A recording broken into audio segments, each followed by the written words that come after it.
regards to thirikari yandikire maabitha 138,572 572 ya gutarana guothe bururi-ini mihang'o iria iratirihwo thaa thita cia utuku umuthi, na o umwe wa maabitha aya arabatie gutarana micii 100 gugikinyiria muthia wa mihang'o ino. That it is coming to an end tonight and it has all been a very good success. O ni kuga maabitha othe o mundu angitarana micii 100, ruhonge rwa ndari rurarongoreirie gutarana micii 13,000,000 na 900,000 guothe bururi-ini. After now covering many areas, our enumerators are now concentrating on areas where they were not able to find people. So I think whatever is remaining will be covered, or whoever has not been enumerated will be enumerated.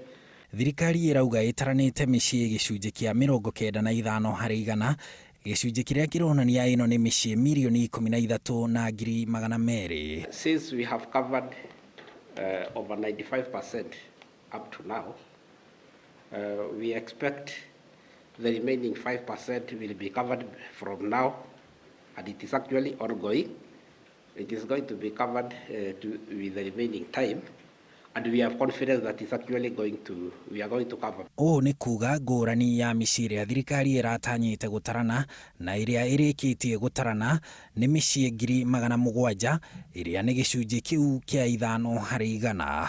And therefore we may not see the need of extending the time for the enumeration. Ungiaga gutarwo gugikinyiria thaa thita cia utuku, ubatie kuhura riboti gwa cifu wa itura riaku. Thirikari iri ihenya-ini ria gutigirira ati ni yandikithia a Kenya thiini wa micii ino itigarite gugikinyiria thaa thita cia utuku wa umuthi, na kuma hau ruhonge rwa ndari rwambike guthurima mathabu ma a Kenya aria othe mandikithitio thiini wa utarani uyu, riboti ya mbere igitanywo kurekererio thiini wa mieri 3 yukite. Handu-ini ha Inooro TV, njitagwo Harun Njoroge wa Maina.